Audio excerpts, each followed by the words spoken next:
Welcome back to An Hour of Innovation. I am Vit Lyoshin. What if the most valuable asset in your life wasn't money or career, but time itself? Today I'm talking to Jon Sabes, founder of Longevity Financial Partners and the author of Healthy, Wealthy Longevity book. Jon challenges us to think differently about aging, not as something to fear, but as something to prepare for, physically, mentally, and financially. We explore why Healthspan matters more than lifespan, how your financial future is tied to your vitality, and why the biggest risk isn't dying too early. It's living longer than you prepared for. Jon also shares lessons from Blue Zone communities, how to build habits that protect your future self, and introduces a bold new financial model that rewards you for living longer. Please let me know what you think in the comments. I'd love to hear from you. And now, enjoy the conversation.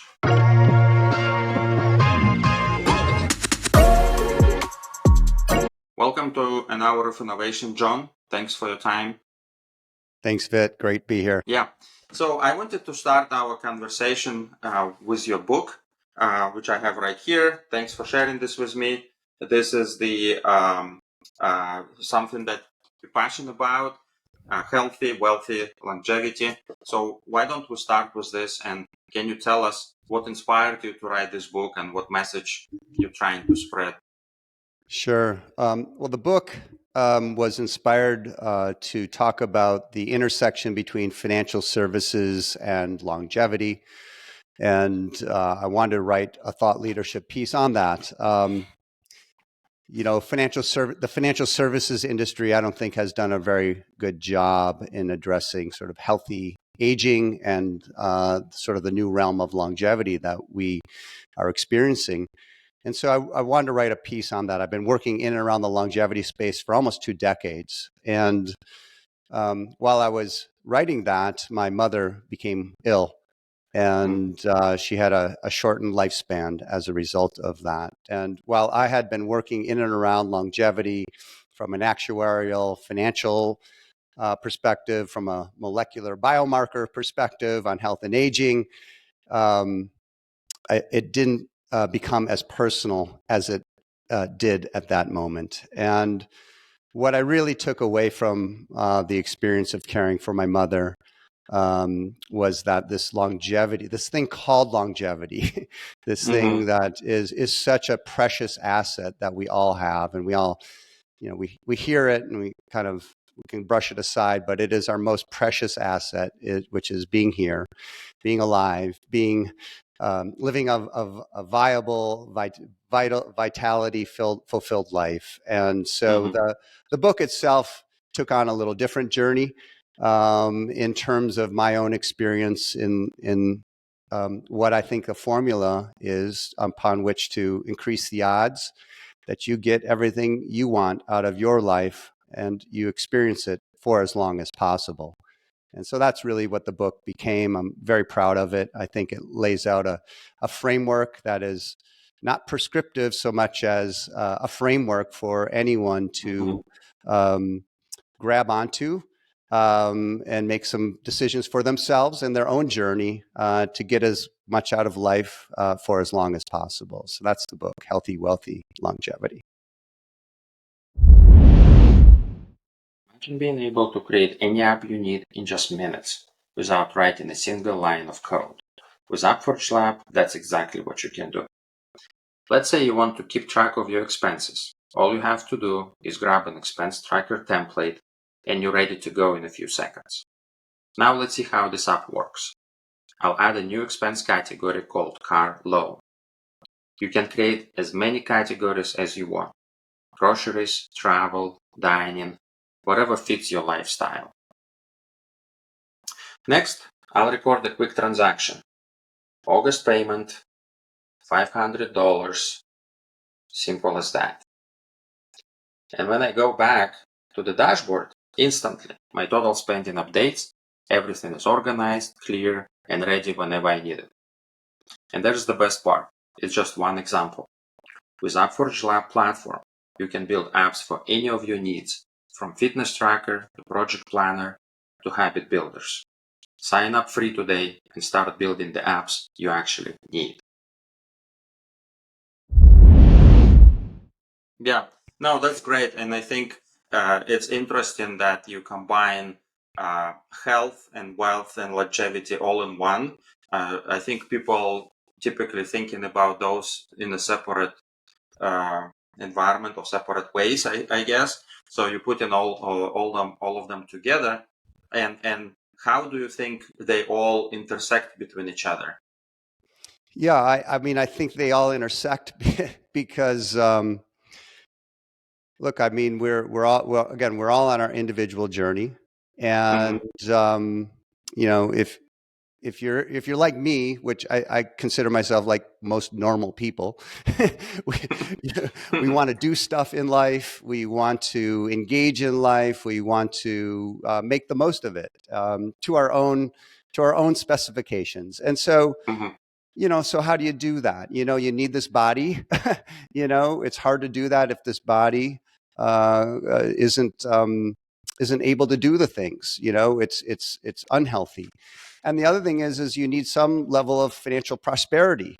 It costs money to live in this land of milk and honey. And so you Mm-hmm. need some level of prosperity. And so how do you go about getting that? We hear a lot about younger people who are challenged with all the aspects of life, the financial pressures. And so, like, how do you give me something to grab onto? Because those two things really do intersect in a major way, and they become particularly important as you age. And there are some connections between prosperity and aging and longevity that are just really disheartening to learn. For example, if you're on the lower earning brackets, you will lose on average, a decade or more of life. I mean, that is just a travesty, and it's something we don't talk enough about. And at the same time, like I like to say, the worst thing that can happen to you as you age is that you're alone and you're broke. Like that to me is sort of I don't want that for anyone, I guess. You know what I mean? And I don't Mm-hmm. think anyone wants that for themselves, because to be really old and alone and broke and no money is a really difficult place to be for any individual. And so how can we as ourselves, take care of ourselves? And we need to do that as our younger self. You don't get to change that when you get old. By the time you're Yeah. 70 or 80, it's it. So you have to do these things. You have to take these steps for yourself while you're younger and have the opportunity to do so. Yeah, yeah, that makes sense. It's smart to start it younger, and especially I remember myself in like 20s. I had no idea how to manage finances. I didn't care about my health. I was doing all kind of crazy things. So, and that's I guess like an average person on this planet. We don't think about these things when you're young and healthy, and you can go without sleep for 3 nights, right? And then all of a sudden in like 40s and 50s you start feeling it. So it's good to have somebody keep reminding you that these things are important. Yeah, So mhm. I like to tell a story, or think of your older self. Think of your 80, 90-year-old self, and giving you a big warm hug, because you're going to meet that person someday, hopefully. And you're Mhm. going to meet them, and you want them to give you a big hug and a kiss, and they say, gosh, I'm so glad that you did that when you were 30 or 40 or 50, because I'm over here at 90 or 80, and it means a lot to me. And so that's all about self-care, taking care of yourself, and setting yourself up. One thing too, just to while we're here, is on the financial services side. What has happened over the last several decades is that the financial services industry, or just in general, or retirement planning in general, moved from what we call defined benefit plans, where corporations and governments um, provided for retirement income and financial security as we grow old. over the last several decades, that policy shifted. And it's a defined contribution scenario, meaning the individual is responsible for contributing and taking care of themselves. Now, that's a major shift that has happened over the last 50 years. It's not something it happened. And we talk about our 401ks and our own savings, but we don't talk about it in the context of something changed massively, and it impacts you individually. And it's much, much more difficult and challenging to plan for this at an individual level as opposed to managing it at a group, or I'll call it an actuarially large base level. And so that's what's sort of this underlying thing when we think about financial services and growing old, which was, hey, the goalposts shift. In fact, they went to the other goalpost. The original goal was big government, big corporations. They were creating safety nets for us, and they moved the goalposts all the way to the other side of the field and go, nope, sorry, pal, it's on you. Yeah. And we don't think about that in the context of like, why is it on me now? Well, because policy and institutions shifted that responsibility to us. Yeah. It's some people see it as a benefit, some people see it as actually a bad thing. But in any case, you have to get ready for that time, right? So you just have to work with tools that we have and figure it out. Yeah. So let's shift to your company. You saw these problems. So can you specifically explain what the actual problems that you've seen there and how you're trying to solve them or help people with that? Sure. Longevity Financial Partners, Longevity FP is my latest venture. I'm a serial entrepreneur. Like I say, I've been working in and around this longevity, financial services, insurance space for almost 2 decades now. And specifically, what I'm working on now is twofold. One, it's to help address this problem that we're speaking about, which is it's on you, the individual, to financially plan for yourself to be financially secure as you grow old. So that's number one. And so how do you do that? It's a very difficult calculation for individuals to make. I mean, you have your own life expectancy, first of all. Am I going to live to 70 or 90? That's 20 years. And God forbid, 100. That's 30 years. Now, think of the variability in the financial planning that you would have to do on that calculation. Let alone how much should I spend? What's the stock market where's the stock market gonna be when I'm 70, when I'm 80, when I'm 90? I mean, all of these things. What unexpected things are likely to happen to me? So, I mean, this is such a difficult financial problem or calculation for individuals to solve on their own, and the current set of financial products that are available are lacking. So that's the first piece of the puzzle that we're really focused on and working on solving. The second piece of this is, what does healthy aging look like? And what role does money play? I like to say that, there's this, I like to rephrase this, this idea of, or the saying, it's expensive to be poor, right? We've heard that one. It's very expensive to be poor. You got to go to the pawn shop. Look at what that costs. I mean, versus if you've got good credit, look at your interest rate. So it's very expensive to be poor. It's very expensive to be sick. It's very expensive to not take care of your health. Okay. So as you age, the goal of healthy aging, right, is to increase what we call Healthspan, right, which is living without chronic disease, living in relative good health, and expand your health span as far as you can into your lifespan. So you want to compress the time at which, right, chronic disease, and the old saying is, it's not one thing that kills you, it's everything. And that's really what happens in this thing called aging, is everything ultimately kills you. So the body itself just molecularly breaks down. And so you want to increase health span because it's less expensive, It allows you to do the good things in life for as long as possible. And you know, like I also like to say, you want to drive off the lifespan cliff, the Healthspan lifespan cliff, like Thelma and Louise. You know, just boom, you're done. And so that's sort of the other thing that we are really trying to solve, which is, what does healthy aging look like? How do I set myself up for success in terms of healthy aging? And how do I support that by being financially secure throughout that phase?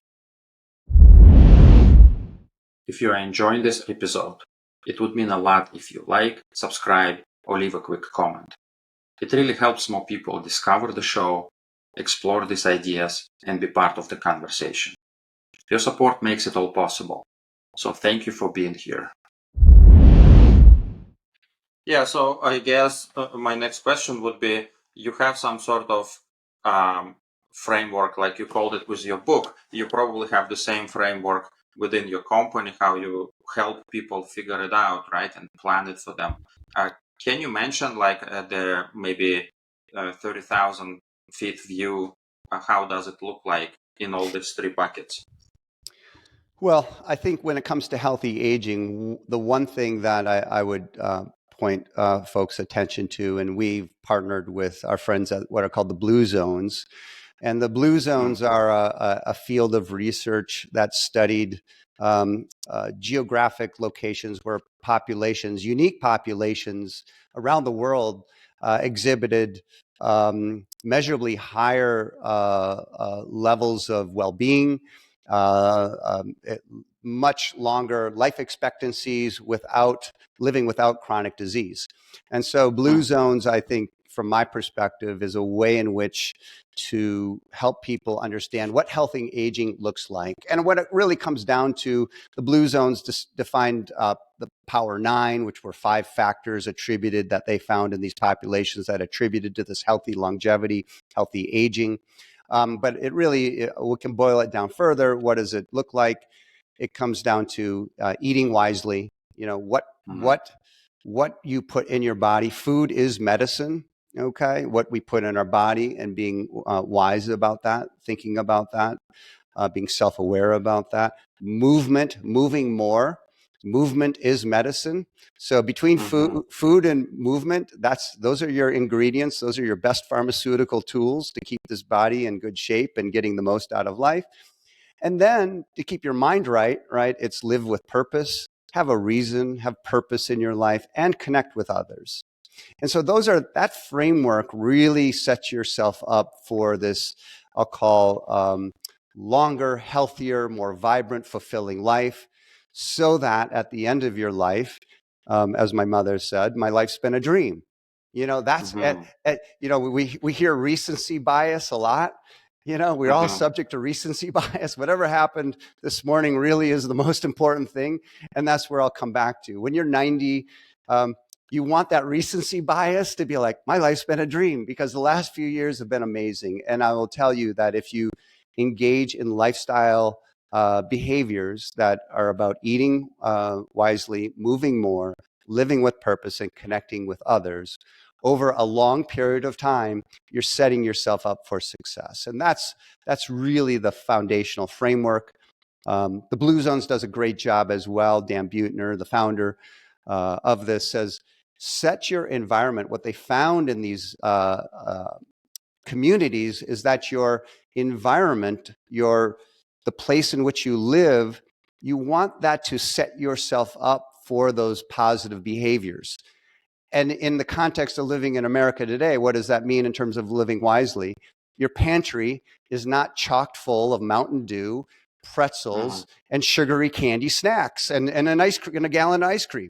I mean, if those things are in my pantry, trust me, I'm there all day long. So in its simplest format, we want to set our environment up to make the default behaviors, these better behaviors, easier for us to do.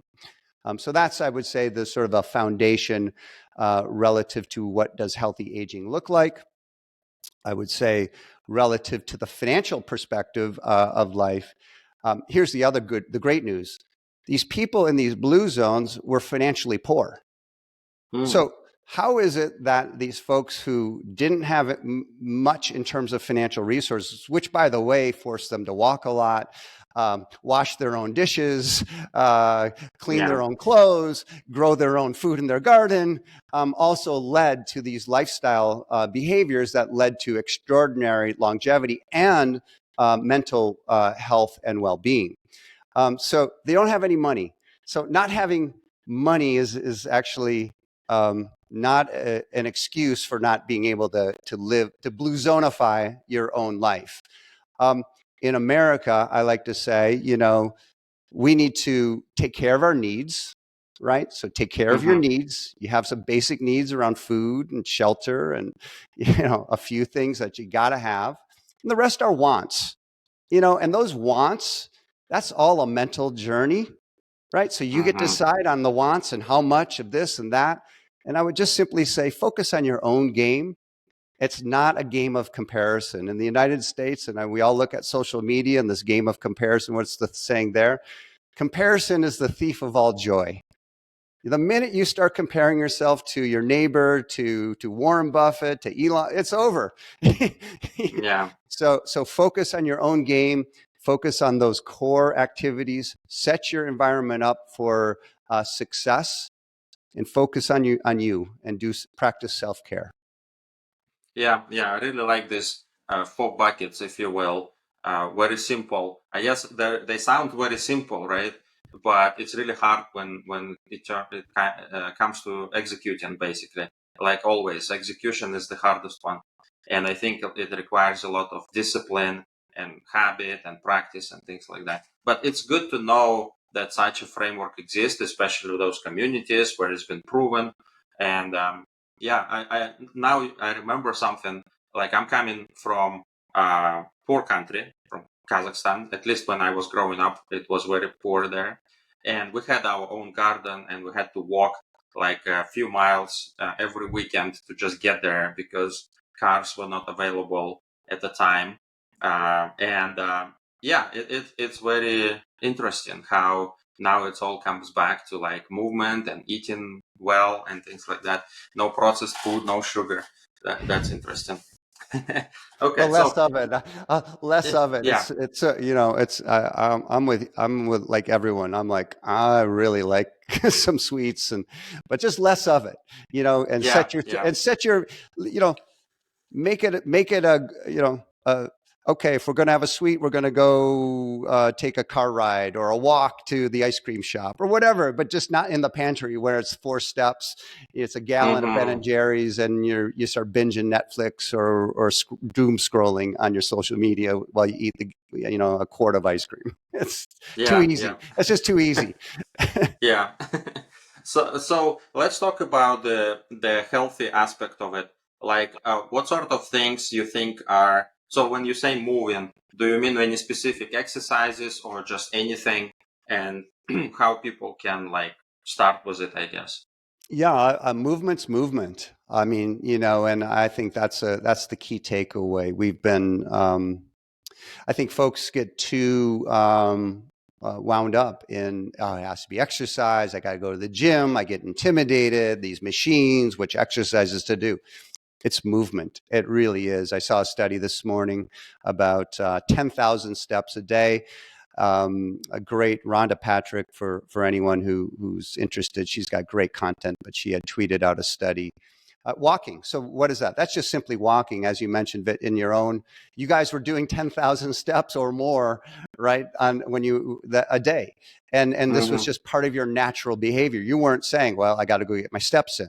You know, I like to say, you know, in America, unfortunately, in modern life, right, we spend a lot of time in our chairs in front of our screens, and so you do need to make some room for it because you don't naturally get those steps or whatever. But it's simply movement. You just want to be moving this body all day long. Do simple things. When I'm traveling through airports, I'll take the stairs as opposed to the escalator. I won't get on Mm-hmm. the moving sidewalk throughout an airport. I mean, those are just. I'll take stairs if they're available. Um, Mm-hmm. it's just those are simple ways in which to, again, get this idea of movement. And I'm not prescriptive on movement. Movement is simply movement, and whatever you do, whatever you enjoy doing is what you should do, because you'll do it. Don't force your body and yourself to do things you don't like doing, because you won't do them. Eventually, you'll stop. So find what you enjoy, find connection with others, do things with other people, and find friends who want to take walks, find friends who want to take a bike ride, find friends who I was out water skiing with my two buddies this morning. And without these two guys, one of them had been out of town for a few days, and we didn't go, but we literally get up 6:30 in the morning, we go water ski, it's slalom. It's amazing. But so it's all, that's again, connection, purpose, and doing things we like to do. Yeah, and then that all makes sense. And then also for the food, are there any specific like diets or just like calories counting? There's so many different things people have now. Do you have any specific like easy ways to get them started? Yeah, again, I personally, I'm not prescriptive on food. I believe each of us are so unique. I mean, yes, we're all human and we're all this biological machine, but for some people, meat tends to, eating meat is a good thing for their body. It reacts properly. The blue zone suggests plant slant, and I'm in favor of that. More plants and less meat, for sure. The saturated fats of meats are a challenge for most people's bodies. Potentially some other bodies can metabolize it really well, and so they need other things. But in general, right, it's less processed foods, less sugar. And so take the easy wins. That's what I like to say. It's just there are easy wins, and we've talked about those. The salty, sugary, corn syrup flavored drinks in your pantry. Get rid of those and swap those out for something else. Find something else that you like and can take the place of it. And so again, not prescriptive per se. More plants, less meat generally, less sugar and less salty, processed foods, generally speaking. That's just the direction you need to go. And you just need to do that every day and every month and every year. And this compounding effect of this body of movement and eating wisely over days, months, and years compound in a way that naturally will bring healthy aging to you. Healthspan will happen for you. You don't need to do more, And so that's just the key of it. Just get those basics. It's again, I'll go 80-20 rule. 20% of the behavior is going to drive 80% of the results. So just do those two things consistently over time, and I promise you, as the bulk of Healthspan will come your way. It's just about choices, from what I hear, right? You don't have to sit on crazy diets or fasting if you don't want to. All you need to do is just to look in your fridge and make better choices what you have there. Like well, that's food. definitely the starting point. So for sure, if you don't do that, you're setting yourself up for failure effectively, right? So again, that goes into this idea: set your environment up for success. That's an easy win. So there are some very easy wins for us all to do, and that's one of them. When you go to the market, go there with intention of buying some fruits and vegetables, going to the bulk food section, getting a few granola / trail mix favorites that you want, some dried fruits or whatever it is. Like, shop in that area. Get some good nut butters. I love nut butters. I love my toast with my nut butters. I favor almond butter over peanuts butter. Peanuts are a legume and they are inflammatory. So go over to try nut butters. There are some amazing nut butters. And so now you can have your toast with some great nut butter and a coffee. And don't fill your coffee with cream and sugar. Try black with a great nut butter. Trust me, it may not taste great the first time, but you can and will learn to love it. I know I have. Yeah. Yeah. So then the next one was about purpose, right? Can you tell a little bit about that, and maybe some examples or maybe some simple stuff people can start practicing? Sure. Well, again, purpose, again, not prescriptive on purpose. Um, purpose can be what you design. What they found in blue zones is that most of these communities had faith-based purpose. So a lot of Mm-hmm. faith-based purpose. Um, I can't say that's my jam, so to speak, but my jam is I love working. I love associating with the people I work with. I love innovating. I love creating things. And so for me, that's where I drive purpose. My family is my purpose, caring for them, providing for them. I get purpose out of that. So again, purpose for you can be whatever it is you design purpose. Purpose can be small. It should have some small purposes each day. I Mm-hmm. tend to do prompt journaling as a way of saying, okay, today I have some purpose to try to get something out of today. And purpose can be big, which is I want to build a successful business. I want to live to be 105 years old, whatever. So purpose can be big or small, but having purpose in your daily routine, your daily life, having that in front of you, being intentional with what you want to do is purpose. And Mm-hmm. so I think that's for those who are um, entrepreneurs and innovators. We all know that that's a big key to the success puzzle, which is to have our intention and our focus on that purpose and stay there, Mm-hmm. despite whatever anyone else tells you or whatever challenge gets in your way. So I guess when I hear that, I feel maybe like two buckets for me. Purpose could be something. Basically, it's like practice for your mind, right? For your brain.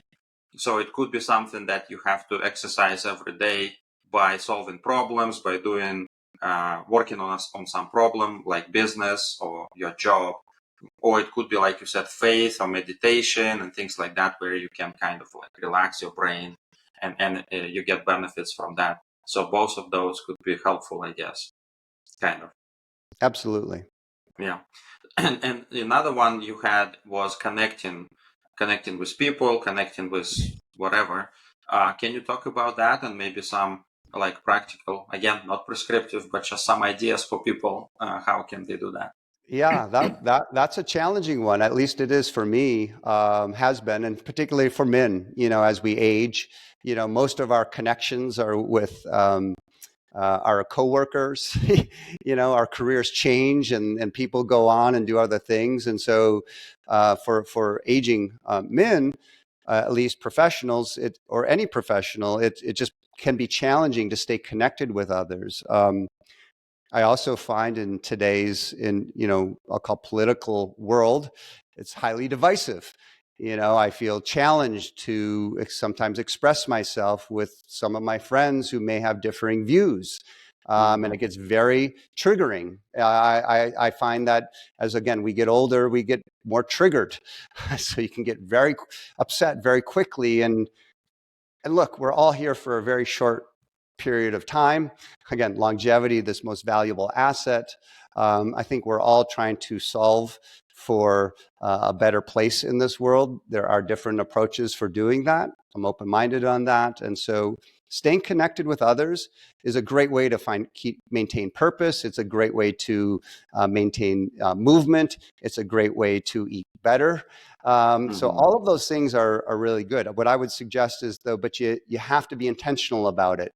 You know, Again, what I have found is if you just go, I'll connect with others. I don't think that's actually what happens as you get older. You really actually have to put some intention behind that and take some steps and set yourself up again for success.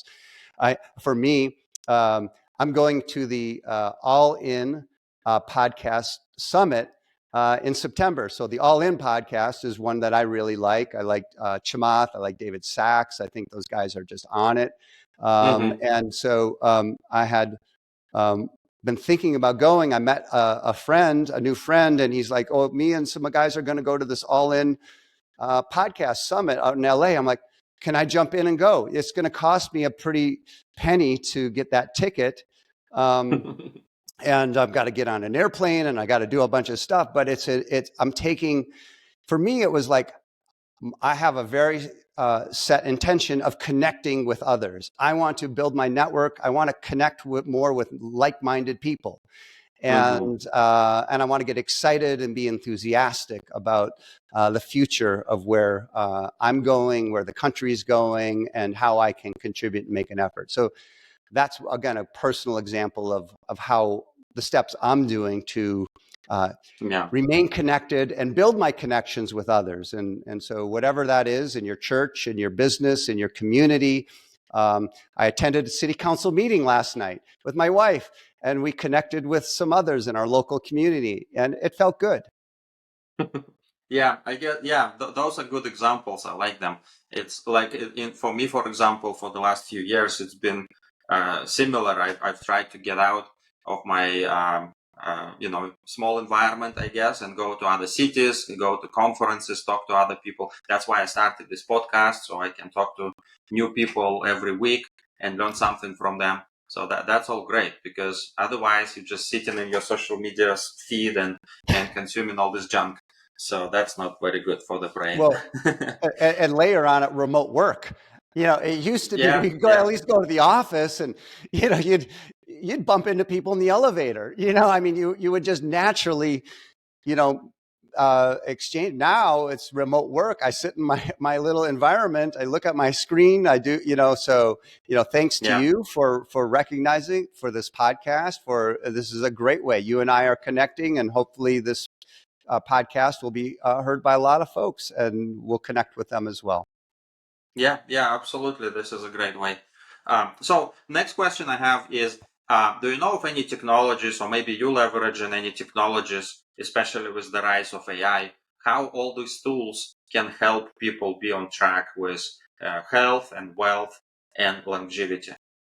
Yeah, I mean, what an exciting time to be alive. I mean, it is just such an exciting moment, I believe, in human history, for that matter.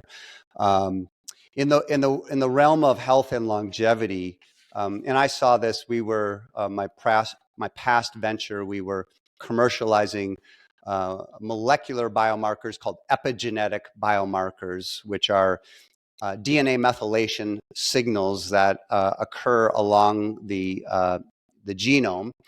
And we were able to actually build that business at the time we were doing it, because two important things were happening. One was the ever decreasing cost of sequencing technologies to look at the genome and sort of the molecular markers that are happening. So again, so that cost of sequencing the human genome is dropping like a rock, like all technology is. And that is making this data available at scale. So that's number one, the number one technology that has happened. But that in and of itself wouldn't be enough. And what has now we know it to be true, but a few years ago it wasn't the case. AI was just simply not in the public vocabulary, so to speak. And I was fortunate enough to work with one of the sort of premier machine learning guys who we had hired for our chief data scientist out of the University of Penn. He was an early pioneer in some really novel automated, I'm not even going to get the words right because it's just AI now, but it was machine learning. It was automated machine learning tools. And so the point being is you need the data science to be able to analyze all of that data. So without that tool, right, let's just call it AI now, not machine learning. Without the AI tool to analyze the literally, millions of bits of data that come out of these molecular, call it scans, and then pairing it against, right, I'll call normal health records, your medical records, without that ability, you can't make sense of it all. It's just far too complicated. But fast forward, right, 2025, and here we are today. And so we have the tools that are necessary to understand human biology at levels that, a few years ago were only just, imagined. I mean, the human genome was sequenced, I'm going to get this wrong, I think, is it 2003? At a cost of $3 billion. It's in my book. Sorry, it's early in the morning here. but $3 billion it cost. It took 20 years to sequence the first human genome. Craig Ventner, I mean, that was the whole human genome story, fascinating story. You fast forward today, right? You can sequence the genome for, less than a plane ticket. And so now here we are, and then with the AI tools. So we are on the cusp of just incredible breakthroughs in human longevity and or health and wellness. So what I would suggest to people is take care of your body. If you just make it a little bit longer, we just don't know what's on the forefront of curing disease and living better. I'm not necessarily a proponent of, well, we're going to all experience extreme longevity. I think there's just a natural place where this body just starts to break down. If we can solve for that, then all bets are off. But I think expanding Healthspan into lifespan is a very promising opportunity for most of us. And so that's what's driving, I'll call longevity science, precision medicine in a place that, again, I think 5 years from now, it will be unrecognizable. What we used to do will look barbaric. It'll look like we were putting leeches on our body to, cure cancer, compared to what we were doing in 5 years. Yeah. If I look back in history, like 500 years ago, people had only like few available things for medicine, right? Most people didn't even know what medicine is, and they just kind of like let it go. If this person dies, then that's it. So now we have all this available knowledge and tools, and it's accelerating like crazy these days. And I think what we talked before a little bit, how people can start with all of that with simple steps. And I guess the next step could be like try to leverage some of these technological, scientific tools and knowledge and start taking it to the next level. If you want to like track your, I don't know, blood results. Like I saw this company the other day, they do like a monthly blood test, and then they will show you some trends of what's going on in your body, and they will give you an action plan. Like you should eat less sugar, you should eat more something else, like you lack this vitamin, you need to supplement it. Whatever the case is, it's unbelievable what's going on.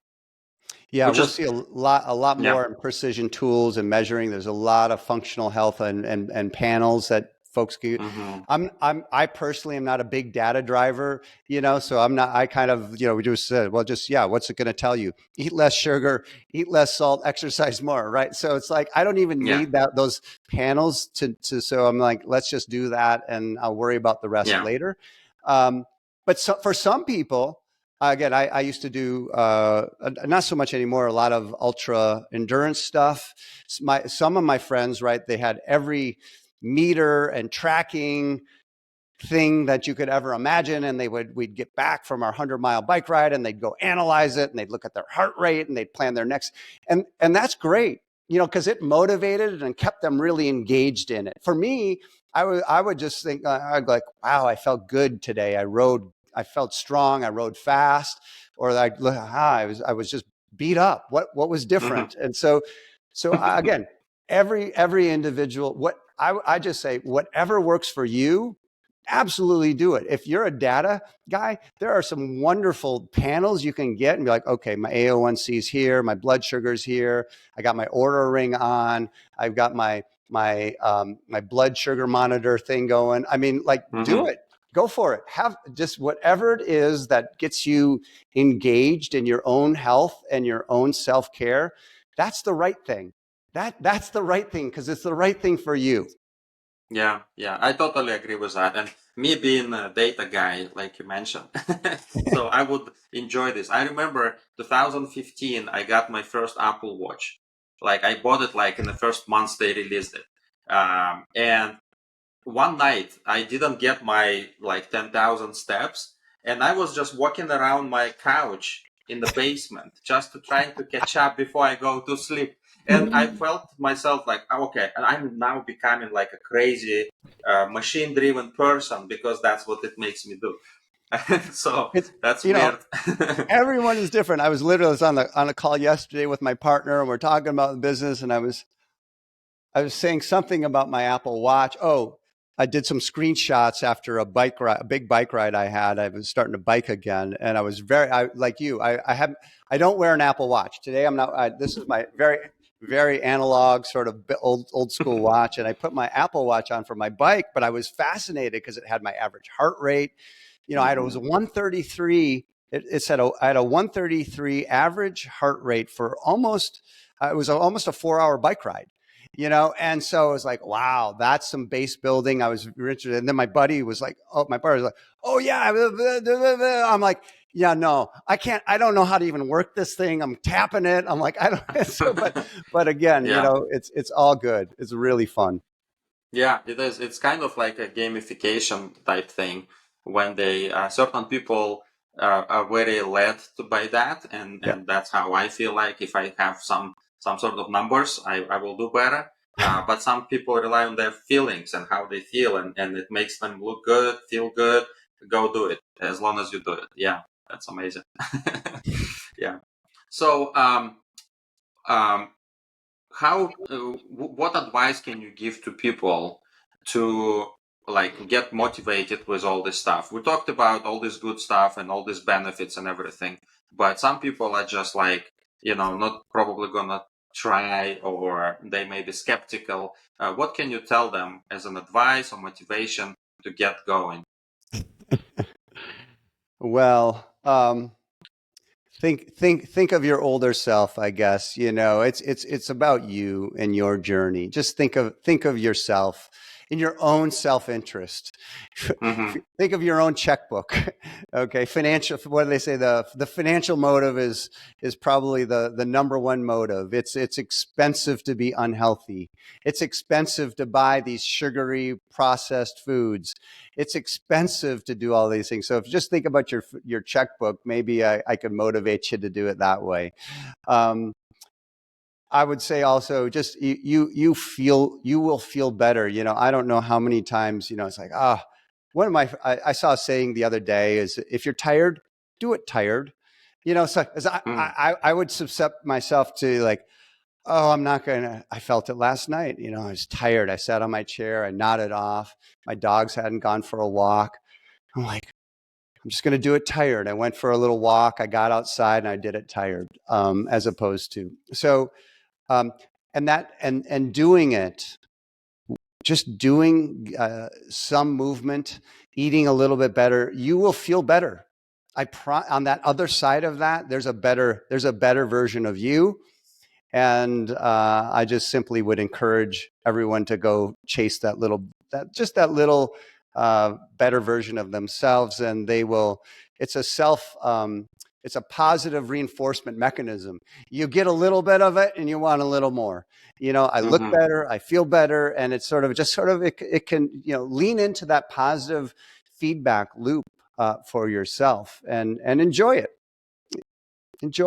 It's not, it shouldn't be painful. You know, there's enjoyment to be had.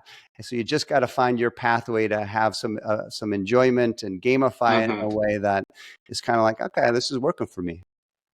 Yeah. Yeah, that's great. And then do you know maybe some of the well, basically like what's upcoming in this longevity, health and wealth environment? Maybe you can share like new technologies coming out, new methods, maybe something you trying to introduce to your company to help people. Anything Yeah. exciting? Yeah, I mean, for Longevity Financial Partners, we've got some really exciting products that we are developing right now and are going to bring to market. Mm-hmm. They are really cutting edge in a way that I think will be very exciting for people to set themselves up to provide for themselves if they live longer. You know, as sort of like, think of it as the reverse of term life insurance. Term life insurance is, you pay a term, you know, for 20 years. I pay my premiums. If I die, I get the death benefit. Okay, great. If you're still alive, that's it. You paid in and you got nothing out of it. And people are like, oh, you don't wake up on the other side of your 20-year term life insurance and go, why did I pay in? That was such a, I love, think of something in the reverse where you Mm-hmm. pay in maybe one time, and if you're alive, you get paid out. But if you die, it's gone. And so it's a wealth redistribution mechanism that we can sort of peer-to-peer, create a peer-to-peer financing mechanism that those who live the longest get the money. And that's based off of actually a 400-year-old idea that was invented by an Italian mathematician, Lorenzo de Tontin. And it was very, very popular. Scholars have been writing about, like, where did this go? Why did this go away? It needs to be brought back. So Longevity Financial Partners right now is working to bring these constructs back inside of some new proprietary investment products. And we expect to launch those later this year. That's a very interesting idea. This is like betting on yourself for the future. Like, why you bet for yourself when you're gonna die? You will die. You don't care anymore, right?